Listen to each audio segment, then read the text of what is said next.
Di usia 8 tahun Nabi dirawat oleh paman tercinta Abu Thalib.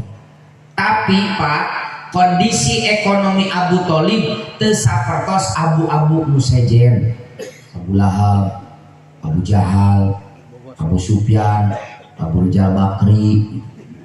Kondisi Abu Thalib mah sangat sederhana. Ekonomi sederhana, murah kali seueur.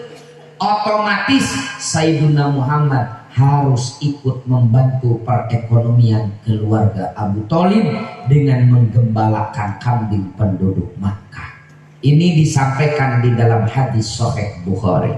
Usia 8 tahun asa ngalongkewang hirup teh, asa keung hirup teh. Kenapa? Ayah tempat kita bersandar ketika lelah.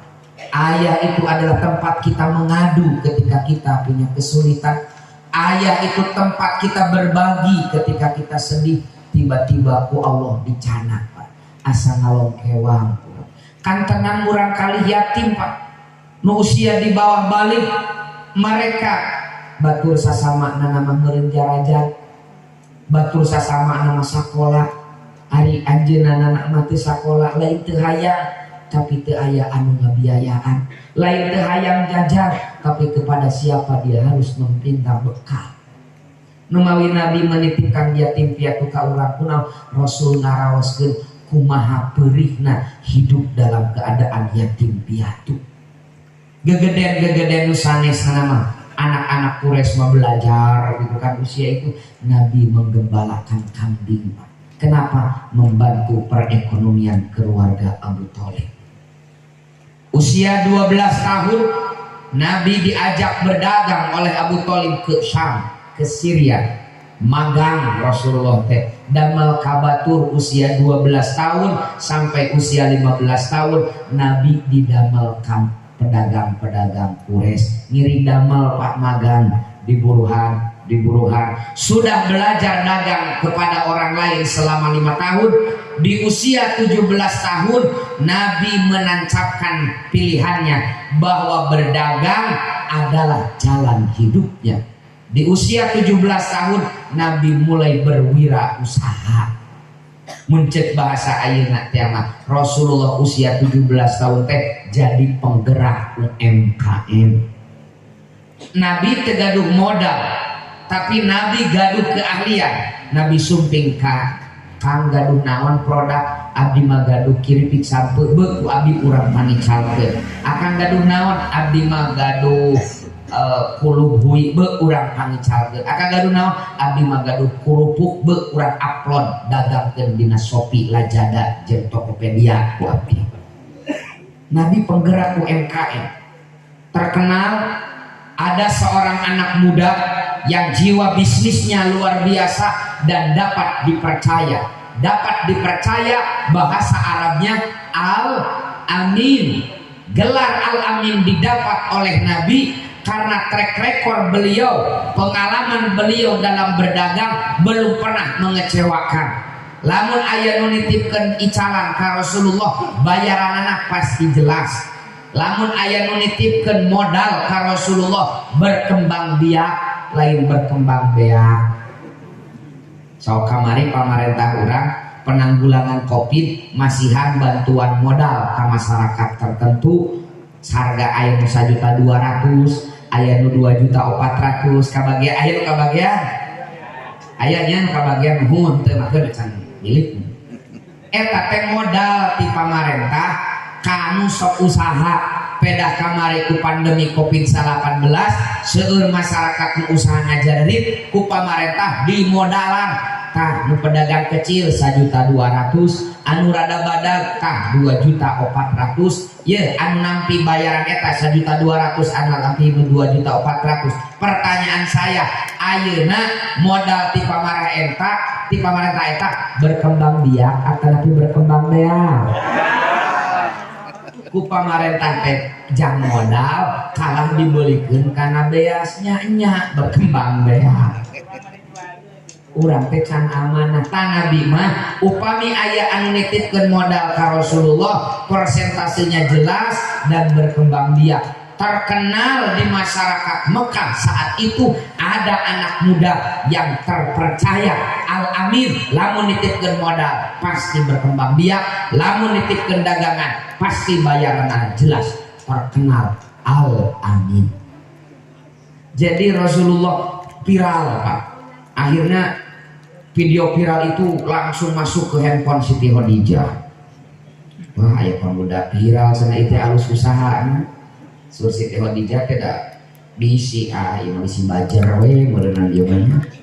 Dicek ku Siti Khadijah, benarkah pemuda Muhammad ini bisa dipercaya?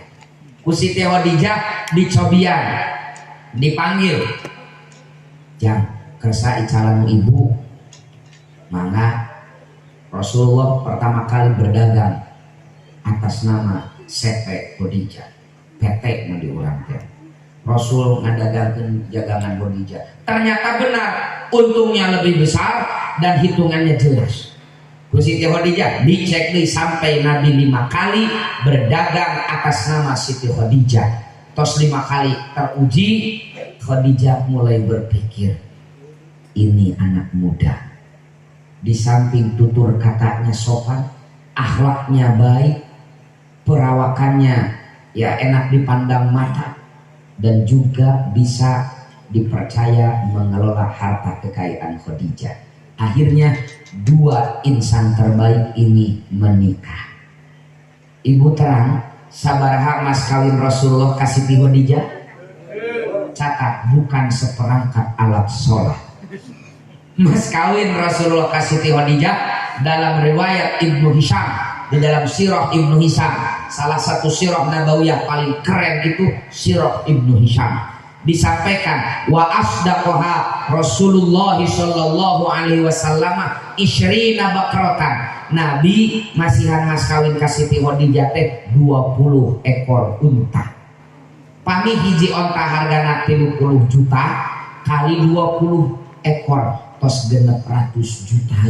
Cik aya pamuda mampu masihan mas kawin senilai 600 juta. Kira-kira pamuda miskin, pamuda beunghar aya di dieu nu baheula mas kawin 600 juta. Rasulullah 600 juta. Lalu dalam hadis sahih Muslim, Siti Aisyah ditanya oleh Abu Syamah, wahai Aisyah, berapa mas kawin Nabi kepada istri-istrinya? Sahur Siti Aisyah, 8 istri Nabi, setiap istri dipasihan mas kawin 500 dirham. 500 dirham itu senilai 213 gram emas murni. 2 on sewang mas kawin Nabi. Cik aya jalmi mampu masihan mas kawin kasalapan istrina, setiap istri 2 ons emas. Kira-kira jalmi miskin, jalmi beunghar. Jadi Rasulullah teh miskin beunghar. Beunghar Rasulullah teh. Kaya raya Rasulullah itu. Bahkan ibu bapak catat, saya itu kadang sampai marah ketika mendengar orang yang mengatakan bahwa Nabi diangkat harkat martabat secara ekonomi ku Siti Khadijah. Kan sok seueur kitunya, nu mau ibu imakeun rahasianya. Lamun bapak-bapak ngarobrol, obrolanana teh hiji tema teh. Ieu urang neangan Khadijah. Nya neangan janda kaya anu bisa dimanfaatkeun hartana untuk kepentingan dakwah. Catat, Nabi teu nyalindung ka gelung. Terang bapak ibu nyalindung ka gelung. Dibiayaan ku bojo, di mana harkat martabat Rasulullah sebagai suami yang punya kewajiban menafkahi keluarga, lalu nafkah keluarga ditanggung ku bojo. Rek di mana Nabi nyimpen harga diri sebagai suami, Pak. Jadi ketika kita menganggap Nabi dibiayaan ku Siti Khadijah, kita sedang merendahkan posisi Rasul sebagai suami yang punya kewajiban menafkahi istrinya. Ku Rasulullah dibiayaan Siti Khadijah teh Pak, dinafkahan ku Nabi itu. Kenapa? Karena Nabi orang kaya. Etos kerja Rasulullah Shallallahu Alaihi Wasallam luar biasa. Ini yang jarang dibahas itu. Sejarah Rasulullah dalam bisnisnya. Rasulullah itu kaya raya Pak. Bahkan di dalam Sahih Bukhari ada Kitabul At'imah, panjang di bawah ada bab habsur rajul qutas sana ila ahli. Jadi didugikan Nabi gaduh 15 bidang tanah, gaduh 15 tempat tanah Nabi teh. Dari satu tempat namanya Bani Nadir, satu kali panen dari Bani Nadir, Nabi mampu menyetok makanan pokok kami kulawadina salami satahun penuh aman. Sakali panen di Bani Nadir, ekonomi keluarga setahun aman. Acan tim 14 bidang emangnya nu kitu balangsa. Kata Imam Al-Qurtubi di dalam tafsir Al-Jami' li Ahkamil Quran, di dalam Al-Quran paling tidak ada 2 dalil bahwa Nabi itu orang kaya. Wih serius nawas nabu, kurang serius ya Paknya, karena ada seserian ningali TV ya. Saya ingin serius merubah paradigma kaum muslimin terhadap sosok Rasulullah, Pak. Kata Imam Al-Qurtubi di dalam Al-Quran paling tidak ada 2 dalil bahwa Nabi itu orang kaya. Satu, Nabi haram menerima zakat. Karena sebab Nabi mah haram nanti zakat. Kenapa? Kata Imam Al-Qurtubi, salah satu alasannya karena Nabi orang kaya.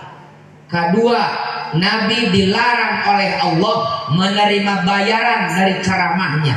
Nabi dilarang oleh Allah menerima upah dari dakwahnya. Tapi catat, yang dilarang itu Nabi.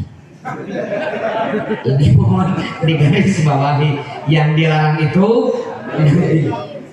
Hari Kang Ajengan Tatang mati tidak dilarang. Ini menunjukkan kenapa Allah melarang Nabi menerima upah dari dakwahnya, karena Allah telah mencukupkan ekonomi beliau sebagaimana di dalam surat Ad-Duha, wa wajadaka ailam fa'alna. Allah kayakan Rasulullah sallallahu alaihi wasallam. Makanya Pak, kata Nabi, Allah tidak menjadikan para nabi sebagai beban bagi umatnya. Catat, Allah tidak menjadikan para rasul hidup di bawah belas kasihan umatnya. Makanya kata Nabi, tidak ada para nabi yang nganggur. Semua rasul itu gaduh pada melang, gaduh pakasaban. Kenapa? Sebagai syariat agar tidak meminta kepada umatnya. Nabi Adam alaihissalam, ini hadisnya riwayat Imam At-Tabrani, Ibnu Hibban dan Imam An-Nasai. Nabi Adam profesinya sebagai petani, Pak. Atulung surti surga di alam dunia can aya sasaha, can bisa ceodean, can bisa naon. Untuk memenuhi kebutuhannya beliau bercocok tanam. Petani Nabi Adam teh. Lamun aya ajengan karesepna tatanen tak eta teh warasatul anbiya Nabi Adam. Kan warasatul anbiya, anbiyana jama. Para ulama teh pewaris para nabi. Ari para nabi profesina loba macam-macam. Aya profesina sebagai petani Nabi Adam. Nabi Idris profesinya sebagai penjahit. Tapi kalau dibayangkan penjahit anu kurang-kurang aya tulisan permak lepisnya. Boga konveksi Nabi Idris itu. Kemudian Nabi Daud, di dalam Al-Quran mukjizat Nabi Daud itu bisa melunakkan besi. Artinya Nabi Daud berprofesi jadi pandai besi, mengolah biji besi jadi tank wajah, mengolah besi jadi mobil. Mencet bahasa ayeuna nama Nabi Daud itu direktur atau CEO PT Pindam di Bandung nih Pak. Nah, nyontek bajanya naon Nabi Daud. Kemudian Nabi Harun. Nah, Nabi Harun mah itu kata Ibnu Abbas berprofesi sebagai penjual kayu bakar. Mencet bahasa ayeuna mah Nabi Harun teh pengusaha pom bensin. Gaduh SPBU. Pom bensinnya ulah pom mini. Maknya Rasul pom mini telepel pom bensin. Kemudian Rasulullah pedagang Pak. Iya, Sayyiduna Muhammad jadi Rasul nama ngan 23 tahun. Jadi pedagangna saumur hirup Bahkan ketika Nabi wafat, Nabi masih punya sangkut paut bisnis dengan orang Yahudi. Hadis Sahih Bukhari untuk menginformasikan itu. Makanya Nabi memotivasi ka umatna supados naon semangat dalam mencari rizki. Ku Nabi dibibita Pak dina hadis riwayat Imam Muslim, kata Nabi, kalau besok hari kiamat, anjing kiamat, di tanganmu masih ada satu benih tanaman, tanamlah. Jangan sampai ada satu jengkal tanah di permukaan bumi ini yang nganggur, sing produktif. Tah bapak-bapak ibu petani nusok tatanen itu sedang melakukan perintah Nabi. Besok kiamat aya keneh bini tanam, komo kiamat nalila keneh juga ayeuna. Pak kiamat nalila keneh. Serius da saur Rasulullah, lamun kiamat geus deukeut cirina urang bade sodaqoh moal aya nu narima. Ayeuna mah teu kabagian BLT teh kuku lutut. Beres teu?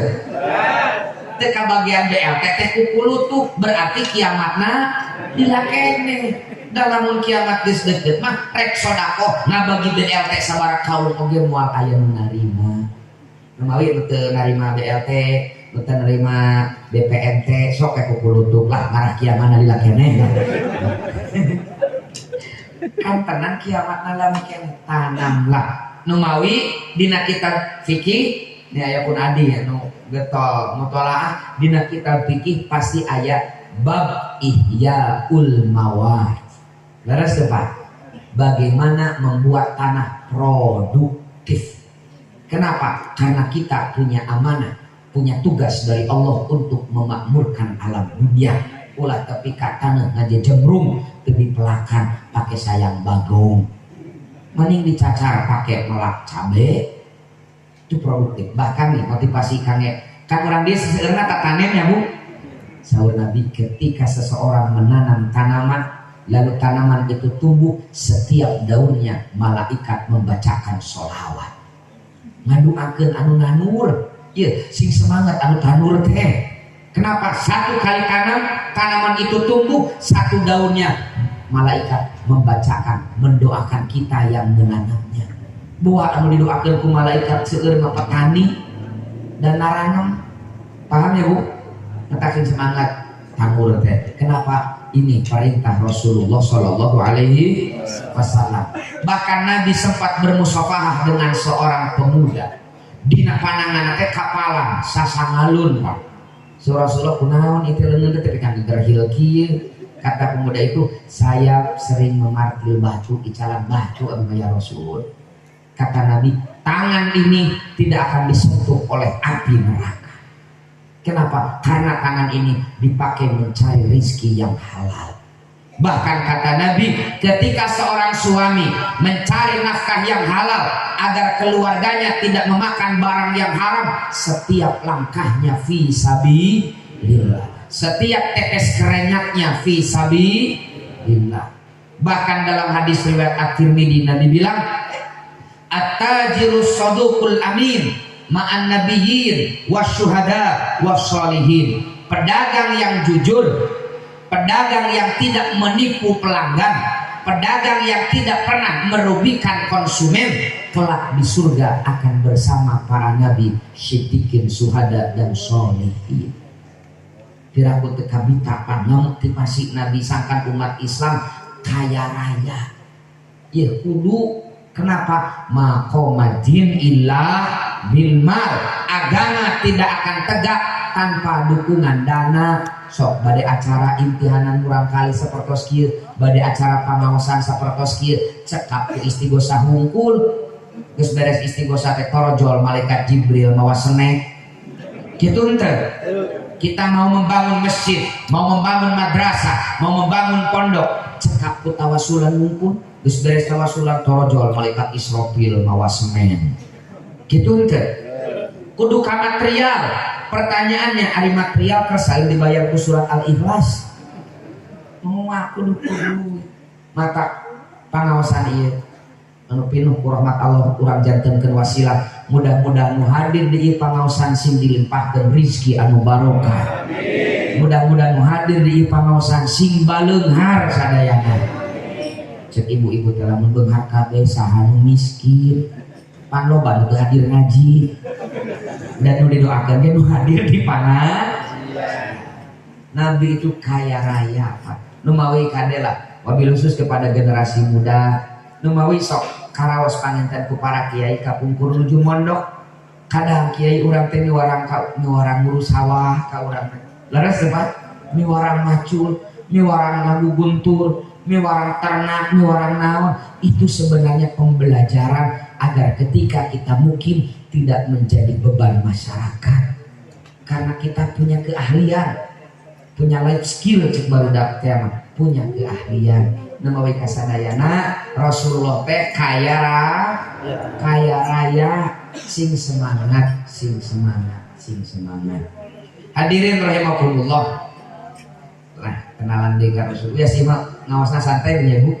Saya itu sudah 4 hari tidak pulang-pulang Pak. Saya berangkat itu Jumat, sekarang belum pulang-pulang.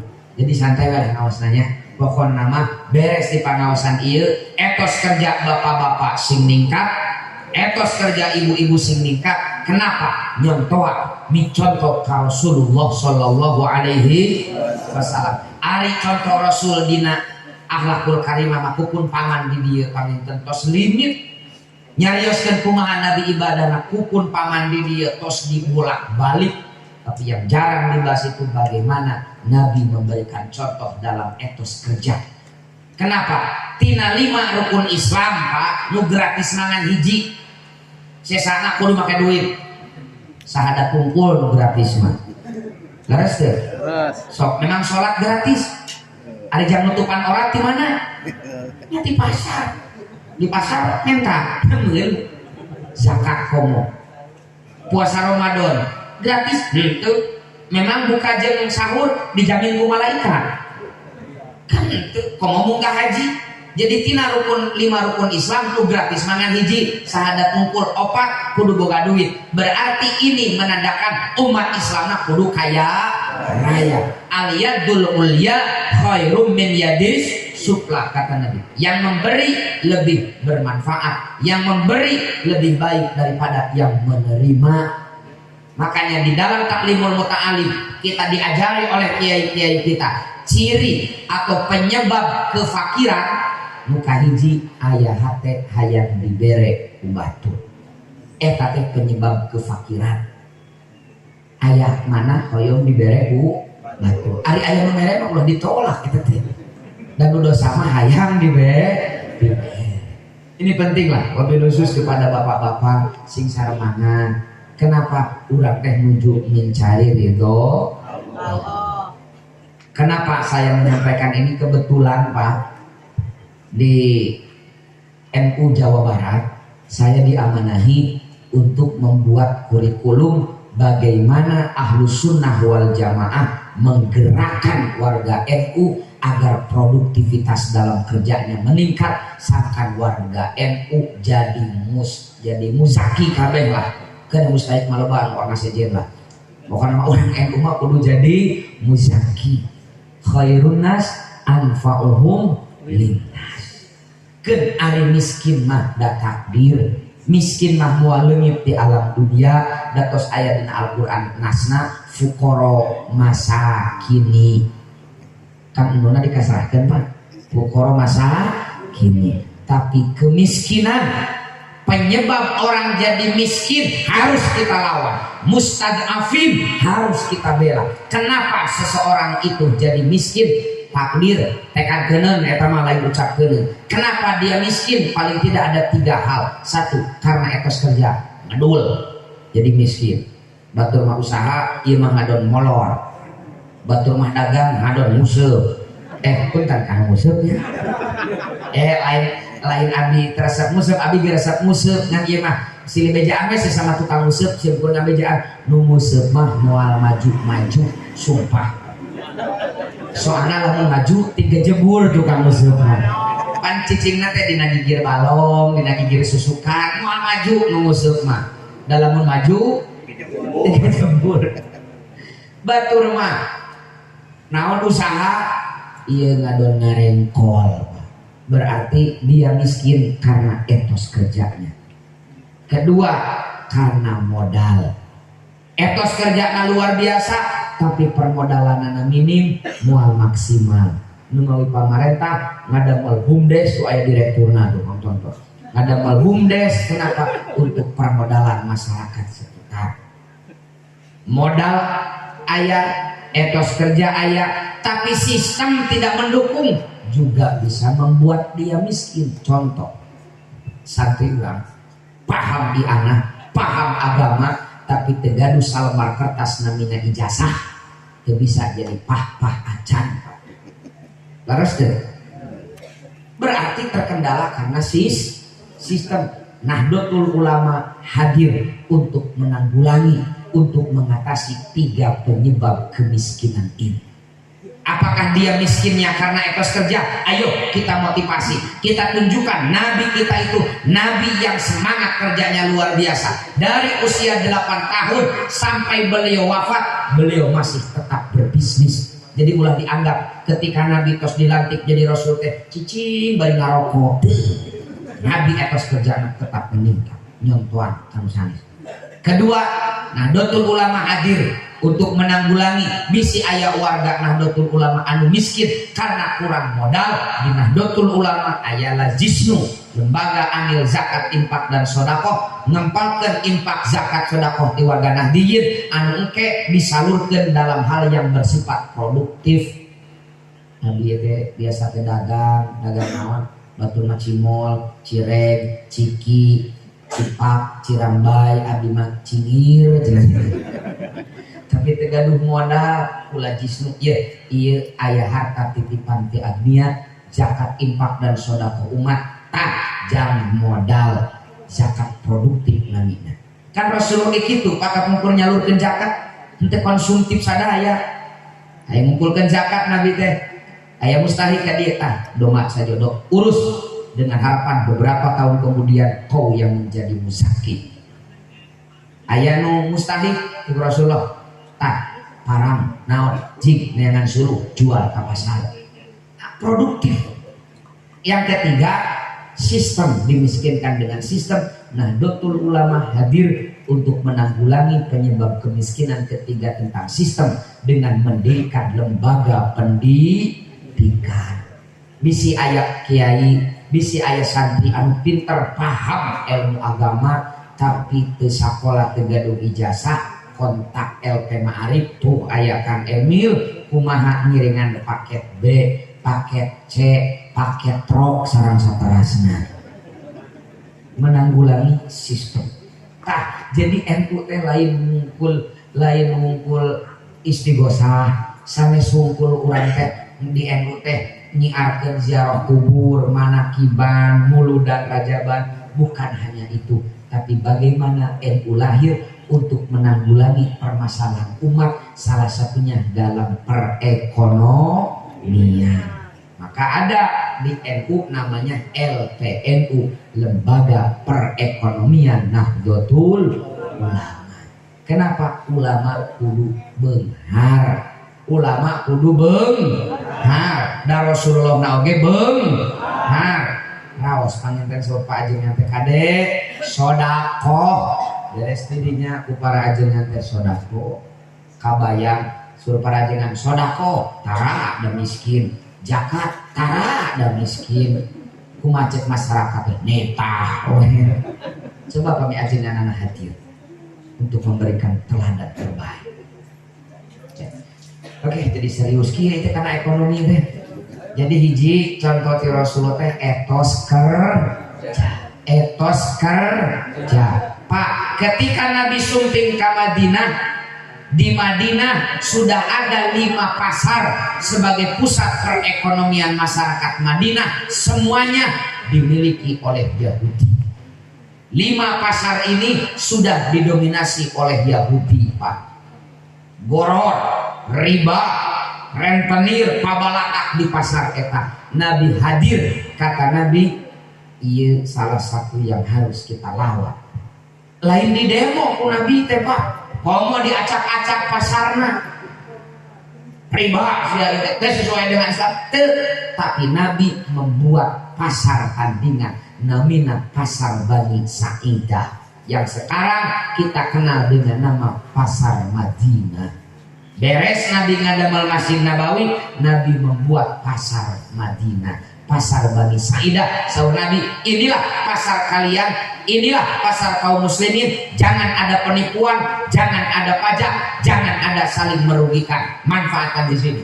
Akhirnya Yahudi keteteran Pak. 5 pasar Yahudi eleh ke pasar Bani Sa'idah. Iya. Akhirnya terjadi benturan, perang Badar, perang Honda, perang Bani Qainuqa, perang Khaybar. Itu salah satunya adalah ekonomi Yahudi terganggu dengan pasar milik kaum muslimin. Ayeuna sok di mana posisi kaum muslimin, Pak? Nol. Tong boro-boro sembako kamari.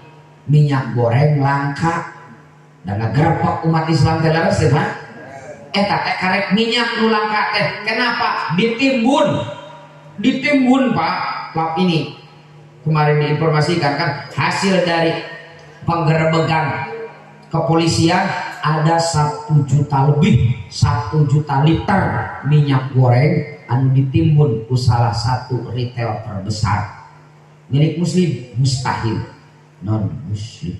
Coba kami dimiliki ke umat Islam. Kita tahu bahwa menyetok, menimbun makanan pokok haram di dalam fikih mual terjadi. Eta teh karek langka minyak goreng, komo lamun beas langka. Kumaha kondisi umat Islam Pak. Mata umat Islam sing baleunghar. Mata doakeun dari Cipaku mah panginten seueur pengusaha. Leres teh Pak. Nu kasak nu usaha kana besi, usaha karena orang, ayah karena orang. Doakan adalah sangat-sangat. Jadi yang pertama, apa yang harus kita contoh dari Rasul? Etos kerja. Etos kerja. Sing semangat usaha. Kata Nabi, tolabu halalin wajibun ala kulli muslimin. Hadis riwayat Imam Muslim. Mencari rezeki yang halal wajib hukumnya seperti mencari ilmu Pak. Jadi wajib dalam mencari ilmu wungkul, mencari rezeki yang halal pun hukumnya wajib. Dalam hadis riwayat Imam Bukhari diceritakan, suatu pagi Nabi mulai ngaji. Nabi namanya mukadimah ngawas sareng para sahabat, tiba-tiba aya petani ngaliwat bawa pacul tiis we. Betul mangaraji ngaliwat tiis. Sur para sahabat teu ieu mereka teu kecewis. Cik lamun teu ngaji mah hargaan atuh ngajodoh heula. So Nabi kus jangan bicara begitu. Kalau dia keluar rumah mencari rezeki yang halal agar keluarganya tidak memakan barang haram, sarua jeung aranjeun fi sabilillah. Kata sing semangat bunya, sing semangat. Kenapa kita umat Islam harus menjadi contoh bagi umat yang lain? Ulah ketika Islam teh pika sebelum batur, pika isineun cek muslim teh embung urang masuk Islam teh naon ngadul orang Islam. Numawi kurang ku sepuh diajarkan ulah sare tas subuh laras teh kunaon batur mata subuh teh usaha jeung ngadon sare meureunang eleh ku batur. Nah ini penting lah etos kerja. Nu kadua lah terus saja mutraskeun kewe serius dan serius soalnya pokoknya mah naon hasil pengajian usaha benghar. Kenapa? Kata Nabi, Allah lebih mencintai mukmin yang kuat daripada mukmin yang lemah. Kuat ekonomi lebih Allah cintai karena dengan kekuatan ekonominya, dengan kekayaannya dia bisa memberikan manfaat kepada masyarakat. Aya yatim piatu anu teu sakola, aya yatim piatu anu teu masantren ujang, sok masantren ka mana ke bapak tanggung jawab biayana nama. Aya janda tua anu ya tapi janda tua ya. Ari janda muda mah modus eta mah. Aya janda tua anu kurang kali gaduh kurang kali ekonomina terkendala da teu aya suami sok dijamin. Tah kangge bae. Kan langkung enak. Aya acara naon rehab masjid tah diabdi semena. Aya nu teu damang BPJS hese sulit kaburu paeh di jalan sok asupkeun ka rumah sakit elit ku abdi ditanggung jawab. Kan raos pangintenan Pak. Hoyong kitu Pak. Numawi mudah-mudahan sing baleung sing semangat. Hoyong beunghar. Nah melempem betah miskin. Hoyong beunghar sing rajin usaha sing rajin usaha. Rasulullah adalah orang yang etos kerjanya luar biasa. Hadirin rahimakumullah. Yang kedua, yang terakhir lah ulah panjangkeun. Ketika Nabi di perang Uhud. Perang Uhud itu perang kekalahan kaum muslimin, Pak. 70 sahabat Nabi gugur di medan perang, syahid. Perbekalan kaum muslimin raib. Bukan hanya itu, nyawa sang Nabi pun jadi terancam. Diinformasikan Nabi terbunuh di Uhud. Pas ketika dicek dalam hadis-hadis sahih, ketika di Uhud ibu, helm besi Nabi pecah terkena batu. Pelipisnya berdarah, 2 gigi gerahamnya rontok, bibir beliau sobek, darah melumuri wajah yang mulia. Tapi meskipun Rasulullah berlumuran darah, pasukan Khalid bin Walid yang masih musyrik mulai mendekati posisi Nabi. Nabi malah sibuk ngelap-ngelap getih karena angwanana. Ku para sahabat beres perang ditaruh, ya Rasul kamari waktu di Uhud salira lain menyelamatkan diri kalah ngelap-ngelap darah karena angwan mana. Saur Rasulullah, aku mendengar apa yang tidak kalian dengar. Aku mendengar di grup WA malaikat bahwa kalau satu tetes darah Muhammad menyentuh tanah, Allah akan menurunkan azab bagi mereka yang melukai nabinya. Aku tak mau, kata Nabi, umatku diazab sedangkan aku masih berada di tengah-tengah mereka. Daripada umatku diazab, Rasulullah dilap-lap getihna supados tidak menyentuh tanah. Ini disampaikan di dalam hadis riwayat Imam Muslim, Imam Bukhari. Dilap-lap. Para sahabat emosi, Pak. Sok jalmi atuh 70 sahabat gugur, Pak. Nabi alim darahna menyentuh tanah karena akibatnya musyrikin Quraisy bakal dianggap ku Allah. So para sahabat ud'u ala musyrikin ya Rasul. Ya Rasul, musyrikin Quraisy itu maduakeun merah sing modal sing setruk, Allahumma setruk ya Rasul. Apa kata Nabi?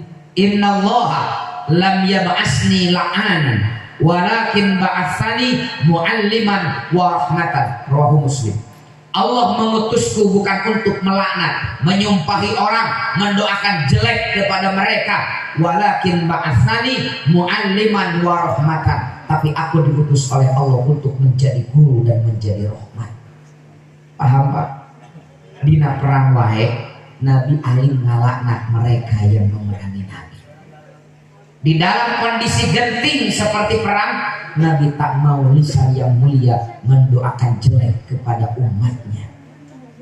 Kacida lamun urang mengaku umat Nabi Muhammad, tapi hanya karena perbedaan pendapat, hanya karena perbedaan pilihan politik, hanya karena perbedaan pilihan gubernur, pilihan bupati, pilihan presiden, harus mendoakan jelek, melaknat saudara kita yang berbeda pandangan. Kan kamari aya nuju usung pilpres, usung pilgub, peda aya nu milih lain pilihan manehanana didoakeun goreng, Pak. Doakeun nu milih si anu rezekina sing sarat, salakina kawin deui, dibere penyakit nu obat-obatna. Itu bukan contoh dari Sayyidina Muhammad sallallahu alaihi wasallam. Doakan yang terbaik. Kenapa? Kata Nabi, ketika seorang mukmin mendoakan saudaranya, malaikat mendoakan hal yang sama untuk dia. Ketika kita mendoakan saudara kita, mudah-mudahan pangarsa sayyuna sesepuh pondok dieu pun pangan sing sehat, cek malaikat didinya ge sing sehat. Mudah-mudahan mantanana sing panjang umur, saur malaikat didinya ge sing panjang umur. Justru doa kita akan kembali kepada kita. Maka di dalam Islam kita tidak dianjurkan, bahkan dilarang mendoakan jelek kepada saudara kita. Kenapa? Karena doa itu akan kembali kepada kita. Misalkan ibu dinyenyerian kusalaki, ya jika kasus kamarilah KDRT itu kan dicekek ibu teh tepi ka haijo gitu kan. Ibu teh ngadoa mina saja, ya Allah mudah-mudahan pun lanjut sing setruk, mudah-mudahan suami abi sing pengkor, sing burut. Heknya pengkor saha nu rugi? Ibu. Heknya murut saha nu rugi? Ibu. Kumaha mun diijabah setruk saha nu rugi? Ibu. Maka doakan mudah-mudahan caroge abdi pun lanjut sing soleh ya Allah, sing bager, sing saterusna. Doakan yang terbaik.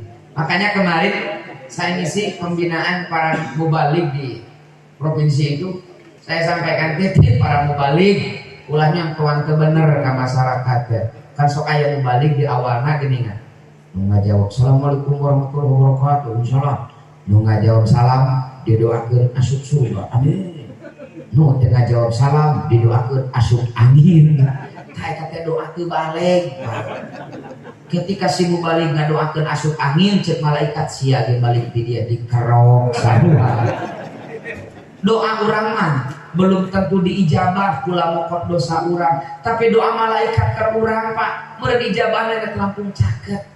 Makanya jangan sekali-kali mendoakan jelek kepada saudara kita, doakan yang terbaik untuk mereka. Kenapa? Itulah contoh dari Sayyidina Muhammad Sallallahu Alaihi Wasallam. Saya punya pengalaman Pak. Kemarin saya ceramah di Kalimantan Barat. Mubaliknya 2. Saya dan mubalik keras lah dari Kalimantan itu. Karena beliau lebih tua dari saya mohonkan beliau ceramah duluan. Tadinya ceramah Pak pamarentah halusna digoreng Pak, presiden digoblok-goblok, menteri disesak-sesak. Teh presiden digoblok-goblok kamu RT. Lalu giliran saya untuk ceramah, saya sampaikan hadis yang barusan. Nabi itu tak pernah melaknat. Nabi diutus bukan untuk menyumpahi orang. Saya sampaikan itulah bagaimana Nabi dakwah itu. Bahkan di dalam berjanji itu sok aya berjanjian kan ya Pak? Ya. Debaan aya kene? Ya. Tingali dina berjanji. Fa amma ta'ifa yad'u saqifan falam yuhsinu bil ijabati kira. Nabi ingin dakwah ke Taif.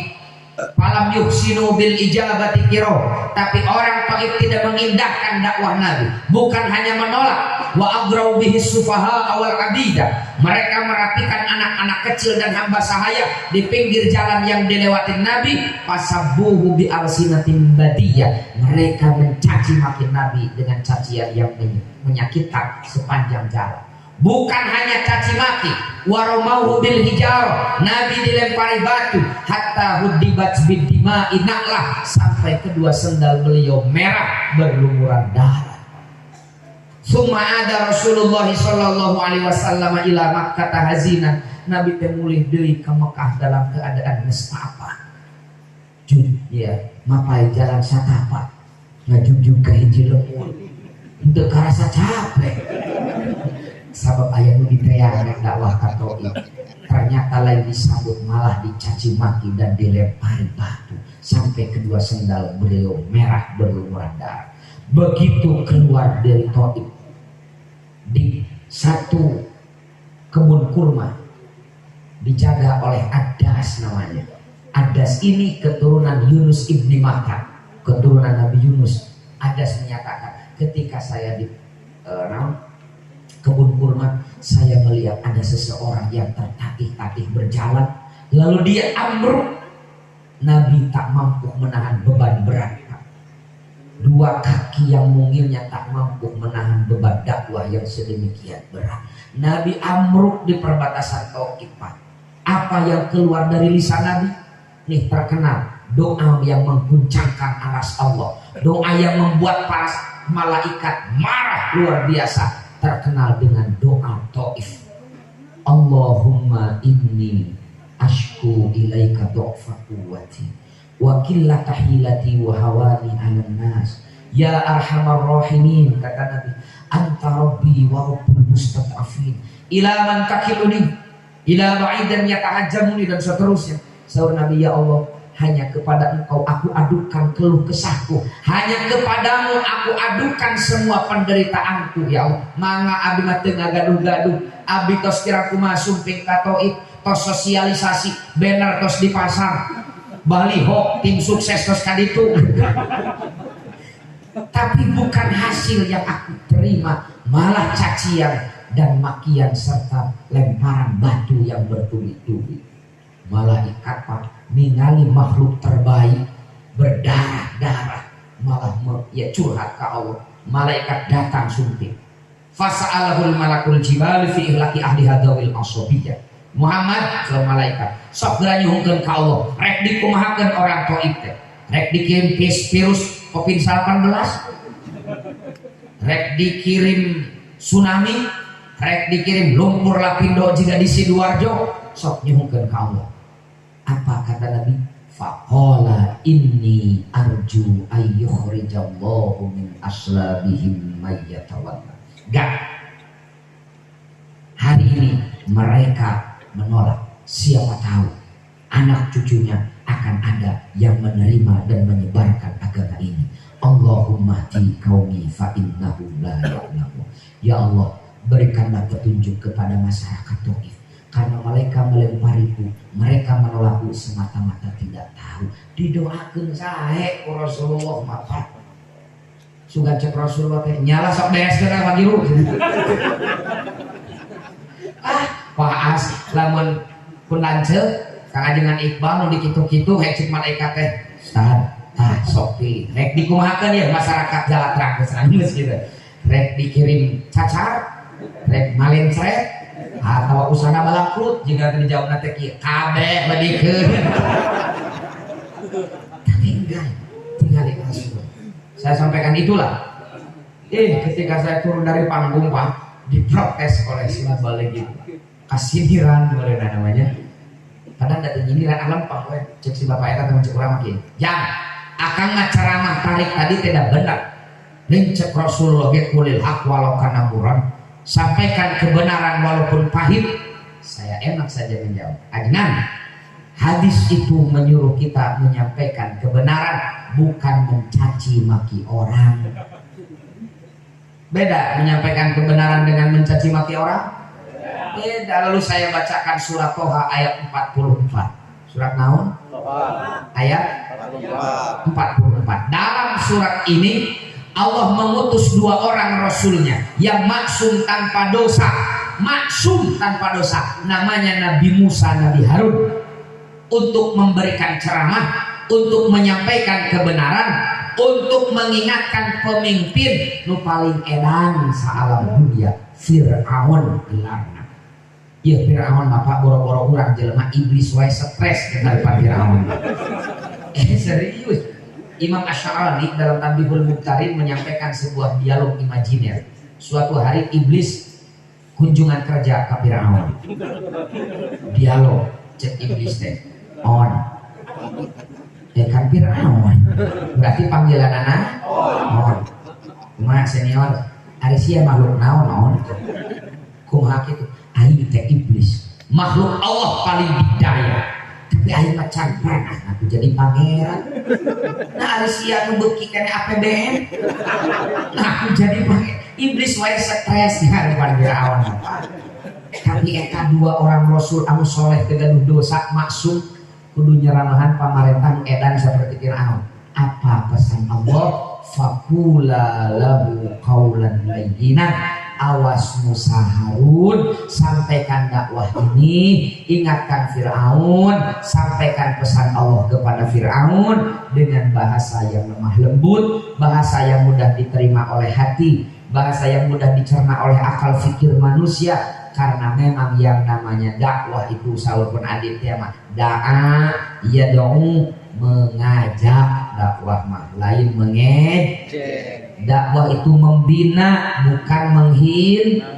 Dakwah itu merangkul bukan memukul. Dakwah itu memotivasi bukan memprovokasi. Dakwah itu mengobati bukan melukai. Saya sampaikan itu sina eraeun. Teu era ku Nabi Musa Nabi Harun. Nabi Musa Nabi Harun bae teu gaduh dosa, maksum Pak. Kudu nyaramahan edan Pak. Saya yakin sealim seterkenal apapun mubalik sekarang, dia tidak maksum seperti Nabi, pasti punya dosa. Dan saya yakin sejelek-jeleknya pemerintah kita lebih baik daripada Fir'aun. Aya Pak RT di dia. Mana? Tah Pak RT, Pak RW, Pak Lurah, Pak Kepala Desa dugi Pak Presiden simkuring yakin marantena leuwih alus, leuwih soleh daripada Firaun. Cek Pak RT teh atuh ulah jeung Firaun dibanding. Maksud saya itu ka Firaun wae. Kan tenan meureun ka pamarentah urang anu sok salat, anu sok beramal soleh, cenah pamarentah urang aya salahna keun nami nagi jelema buah kasalahan urang mah leuwih gede ngan pedah teu ngaku. Doakan pemerintah kita agar nih terakhir Qadiyah bilang, Syekh Qadiyah, kalau aku mempunyai doa mustajab, doa yang pasti Allah ijabah, akan aku tunjukkan doa itu untuk mendoakan kebaikan pemimpin. Ditaros ku para sok murid aku naon pangersa kangge ngaduakeun pamimpin pamarentah sanes kangge ngaduakeun pangersa. Saur Syekh Qadiyah, kalau doa itu aku tunjukkan untuk mendoakan kebaikanku, lalu aku jadi baik, manfaat dan maslahat yang akan dirasakan oleh umat tidak akan seberapa. Tapi kalau doa itu aku tunjukkan untuk mendoakan kebaikan pamarentah, kebaikan pemimpin-pemimpinku, lalu mereka jadi baik, maka manfaat dan maslahat yang akan dirasakan oleh umat akan jauh lebih besar. Doakeun kusadayana pamarentah urang sing saroleh, sing amanah, sing adil, supados tiasa nyanak ulang kana jalan nu dipikaridho ku Allah Subhanahu wa taala. Cenah pamarentah urang aya salahna, mari kita perbaiki dengan cara yang baik dan benar. Baik dan benar, teu cukup benar kudu baik, Pak.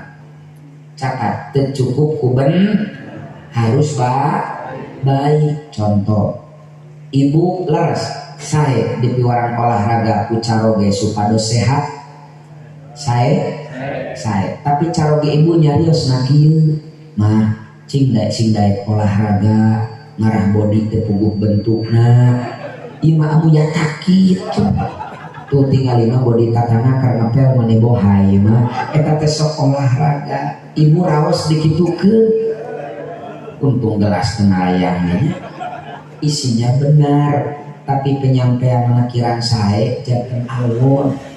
Makanya kemarin saya ditanya sama istri saya, Pak, mama sekarang gendut ya? Enggak, mama proporsional. Serius, Pak, mama gendut kan? Mama naik 6 kilo ini. Enggak loh, Ma. Badan mama itu mirip seperti pahala bulan suci Ramadan. Maksudnya, Pak? Iya, Ma, berlipat-lipat. Disebut gendut mamerenyung ngajung lainnya, disebut mirip seperti pahala bulan suci Ramadan kan ngegelenyung pada isi masalah gemrawat. Tapi dengan bahasa yang baik dan benar. Sok karaos ku urang ge urang lepat heg dibenerkeun dicarekan hareupeun batur nampi moal. Urang wae mulain RT acan komo Pak Presiden, komo menteri, komo gubernur, komo bupati dicarekan laklak dasar hareupeun batur nampi moal. Makanya kata Nabi dalam hadis sahih riwayat Imam Hakim, kalau kalian melihat pemimpin kalian salah, sudah benar salahnya, geus nyata bener salahna lain praduga, lain beja, lain hoak, kata Nabi jangan ingatkan di tempat umum, tapi diingatkan di tempat sepi yang menjaga harkat martabatnya di hadapan umat. Itu Nabi telah memberikan, Pak. Tapi di rompok mah ibu buka kumaha masyarakat sok resepeun kamu balik besok nyarekan pamarentah. Wanian ieu mau balik teh pamarentah gimana di goblok resep wanian. Ya Allah, lain wanian salah 27 kali lipat salah umat. Mari kita kembalikan dakwah kepada jalan yang benar. Umat ini perlu teladan. Dakwah itu harus menenangkan, membuat perbaikan, bukan memprovokasi dan memperkeruh keadaan. Hadirin rahimakumullah, sakitulah nu tiasa kapihatur. Hapunten teh sanes kanten kalapatan bade seueur-seuseurean isimku kun paman ngaji teh ngadon ngabodor bisi kitu. Urang rada serius hapunten anu kasuhun. Jadi inti tina peringatan Maulid Nabi ieu naon cenah Bu? Kalau walu kalau walu etos kerja. Dua, sampaikan dengan kata-kata yang baik. Jangan pernah mendoakan umat Muhammad dengan doa yang jelek. Sayyidina Muhammad mendoakan umatnya dengan doa terbaik. Maknya orang sesama umat silih doakan goreng sing isin ku Rasulullah sallallahu alaihi wasallam. Hadanallahu wa iyyakum ajmain. Wallahul muwaffiq ila aqwamit thoriq. Wassalamualaikum warahmatullahi wabarakatuh. Waalaikumsalam warahmatullahi wabarakatuh.